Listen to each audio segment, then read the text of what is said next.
बिस्मिल्लाहिर्रहमानिर्रहीम। आज का हमारा टॉपिक है acetic acid as a non aqueous solvent.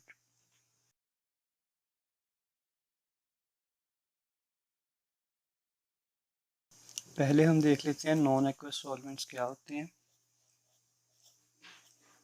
Non aqueous solvent से मुराद है कि ऐसे सॉल्वेंट्स जिनमें वाटर इंक्लूड ना हो।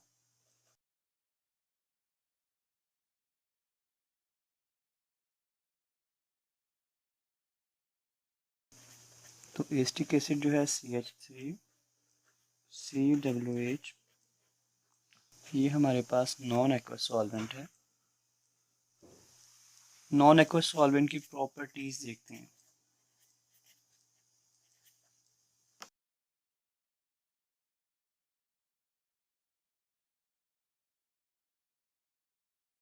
It is an associated solvent, ये एक एसोसिएटेड सॉल्वेंट है।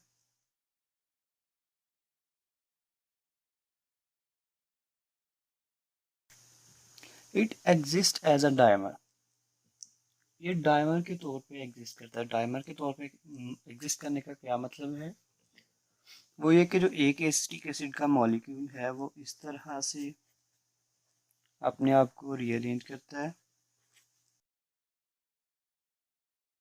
और दूसरा मॉलिक्यूल इस तरह से रीअरेंज करता है।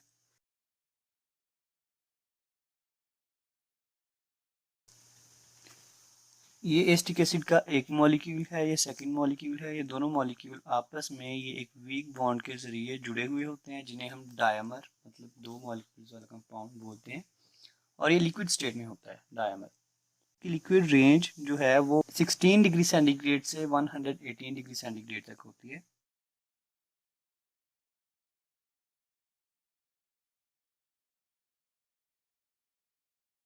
इससे देख के हमें ये अंदाज़ा हो जाता है कि ये कितना स्टेबल कंपाउंड है। जो कंपाउंड 16 डिग्री सेंटीग्रेड पे भी लिक्विड हो और 100 को क्रॉस करने के बाद 118 डिग्री सेंटीग्रेड पे भी ये लिक्विड ही रहे, इसका मतलब ये काफ़ी स्टेबल, तकरीबन वाटर से स्टेबिलिटी इसकी मिलती जुलती है लिक्विड रेंज के हिसाब से।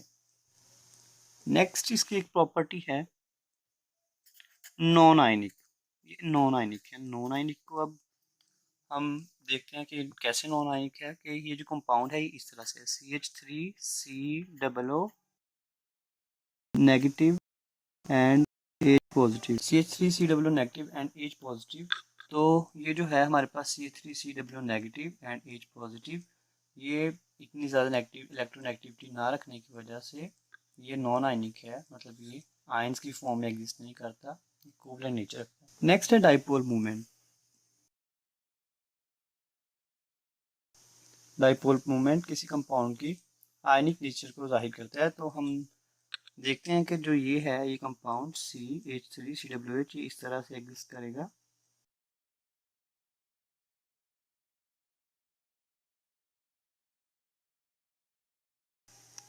तो यहाँ से डाइपोल मूवमेंट इस तरफ को जाएगा, मतलब ये डाइपोल मूवमेंट रखता है और इसकी डाइपोल मूवमेंट की वैल्यू 3.86 के करीब करीब होती है। अब इसकी सॉल्वेंट प्रॉपर्टीज को देख लेते हैं। इसके सॉल्वेंट प्रॉपर्टीज को देखा जाए तो ये दिखने में, क्योंकि ऑर्गेनिक की नेचर है, मतलब ये हमें नॉन पोलर नज़र आता है। तो इस हवाले से हमें ये लगता है कि नॉन पोलर कंपाउंड्स के लिए सॉल्युबल होगा और पोलर कंपाउंड्स के लिए इनसॉल्युबल होगा। लेकिन इस तरह नहीं है। जो CH3COOH कंपाउंड है polar and non polar compounds दोनों को डिसॉल्व कर लेता है। इसका मतलब इसकी जो सॉल्वेंट प्रॉपर्टीज है वो वाटर की तरह की है। जैसे वाटर पोलर कंपाउंड्स और नॉन पोलर कंपाउंड्स दोनों को सॉल्व कर लेता है, इसी तरह CH3COOH एसिटिक एसिड जो है ये भी दोनों को सॉल्व कर लेता है।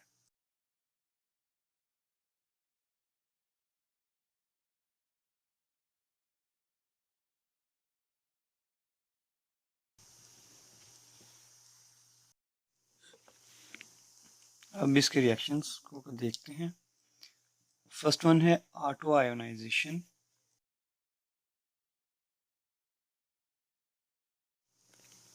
ऑटो आयनाइजेशन में ये होता है कि दो मॉलिक्यूल्स एक ही कंपाउंड के आपस में मिलते हैं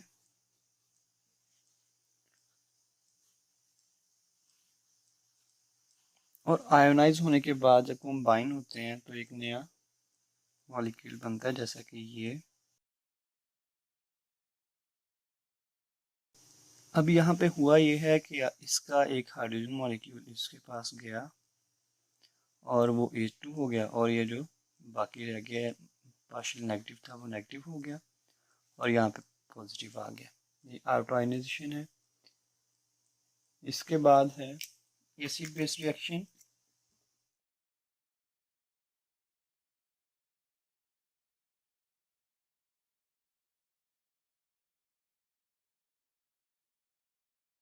अब यहाँ पे हमारे पास एक कंपाउंड CH3COO नेगेटिव Na है और HCl है, तो ये जब ब्रेक करेंगे तो ये बनाएंगे CH3COOH प्लस NaCl। तो एसिड बेस रिएक्शन पता है हमें कि सारे एसिड बेस रिएक्शंस में यही बनता है। कुछ वीक बेसिस जैसा कि acetamide and acetanilide, acetamide and acetanilide ये टाइट्रेट नहीं हो सकते, नॉर्मल कंडीशंस में टाइट्रेट नहीं हो सकते। तो इन्हें जब एसिटिक एसिड मीडियम दिया जाता है तो एसिटिक एसिड मीडियम में ये परक्लोरिक एसिड के साथ टाइट्रेशन शो करते हैं।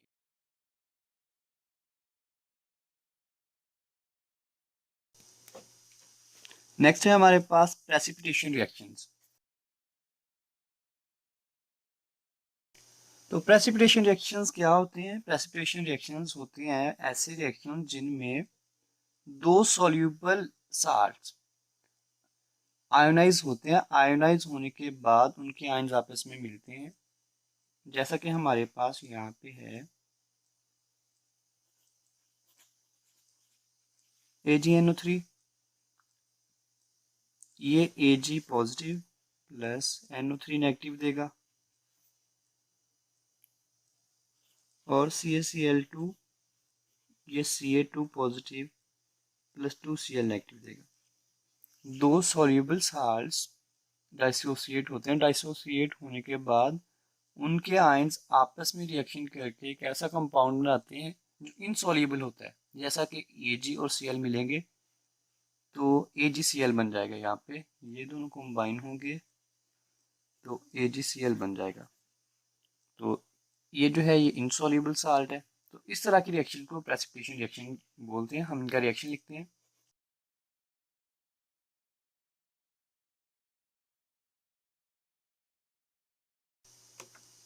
तो ये इसका रिएक्शन है। इसकी कुछ और भी एग्जांपल्स हैं।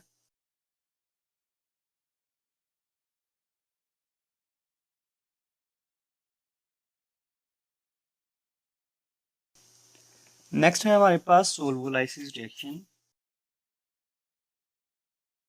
इसके लिए हम एक एग्जांपल देखते हैं।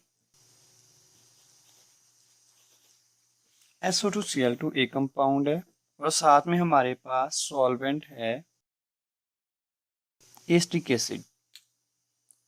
होता इस रिएक्शन में ये है कि ये जो हमारे पास सॉल्वेंट है CH3COOH सॉल्वेंट मॉलिक्यूल, ये इटसेल्फ जो कंपाउंड दूसरे के साथ मौजूद है उसकी लाइसिस करता है, मतलब कि उसमें मौजूद इस चीज को रिप्लेस कर देता है और इसकी जगह खुद आ जाता है। तो ये हमारे पास बनता है।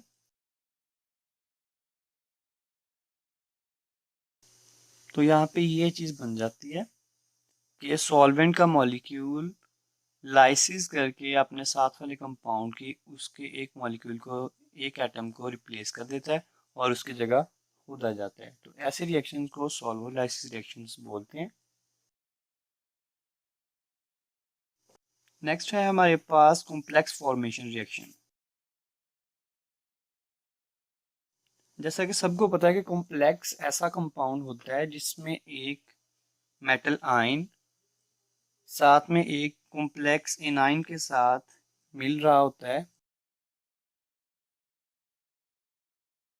ये कॉम्प्लेक्स है। तो इस तरह के जो कॉम्प्लेक्स बनते हैं उन्हें कॉम्प्लेक्स फॉर्मेशन रिएक्शन कहते हैं। तो इसका हम रिएक्शन देखते हैं किस तरह कॉम्प्लेक्स बनता है।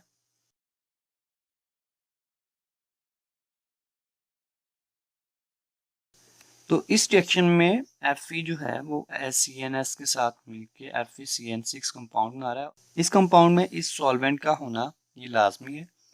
इस सॉल्वेंट के बगैर ये रिएक्शन नहीं कंप्लीट होगा। तो ये इस तरह के कॉम्प्लेक्स फॉर्मेशन रिएक्शन में acetic acid as a solvent use होता है।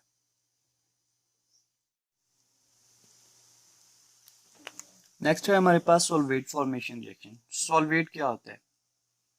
सॉल्वेट एक ऐसा कंपाउंड है जिसमें हमारे पास सोल्यूट का मॉलिक्यूल सॉल्वेंट के साथ रिएक्ट करके एक कंपाउंड बना दे। सोल्यूट का मॉलिक्यूल सॉल्वेंट के साथ ही रिएक्ट करके एक कंपाउंड बना दे, उनको सॉल्वेट बोलते हैं। तो जैसा कि एक compound CH3 COO K.2 CH3 COOH, ये कंपाउंड दो मॉलिक्यूल्स को मिलने के बाद एक नया कंपाउंड बन जाता है। तो इसे हम सॉल्वेट फॉर्मेशन रिएक्शंस बोलते हैं। नेक्स्ट है ऑर्गेनिक कंपाउंड फॉर्मेशन। जैसा कि हमारे पास है पैराजाइलिन। पैराजाइलिन जो है इसके साथ एसिटिक एसिड रिएक्ट करता है, जबकि कोबाल्ट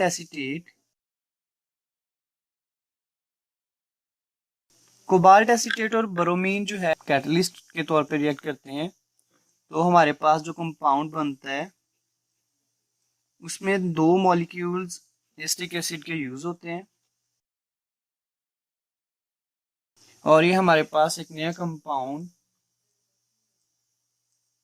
टरफथैलिक एसिड ये हमारे पास बन जाता है। नेक्स्ट है हमारे पास पॉलीविनाइल एसीटेट प्रिपरेशन।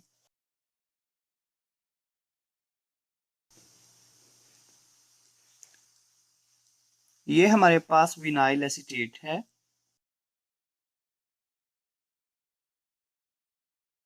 ये विनाइल एसीटेट का एक मॉलिक्यूल है। ये फ्री रेडिकल पॉलीमराइजेशन करते हैं और हमारे पास जो एक सीरीज में कंपाउंड आता है हम उसे पॉलीविनाइल बोलते हैं। और इस कंपाउंड की फॉर्मेशन में acetic acid as a solvent use होता है, इसलिए हमने ये स्टडी किया ये वाला रिएक्शन। उसके बाद लास्ट है acetic acid anhydride preparation. Anhydride क्या होता है? एनहाइड्राइड होता है ऐसा कंपाउंड जिसमें से वाटर मॉलिक्यूल रिमूव हो गया हो, उसे हम एनहाइड्राइड बोलते हैं। तो अगर दो एसिटिक एसिड के मॉलिक्यूल हो हमारे पास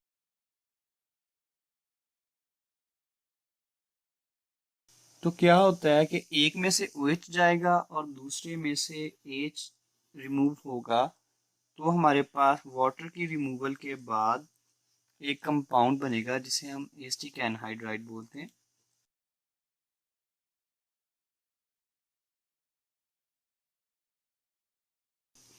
तो ये हमारे पास एसिटिक एनहाइड्राइड आ गया और ये थे हमारे पास एसिटिक एसिड के कुछ रिएक्शन और उसकी कुछ प्रॉपर्टीज। अल्लाह हाफिज।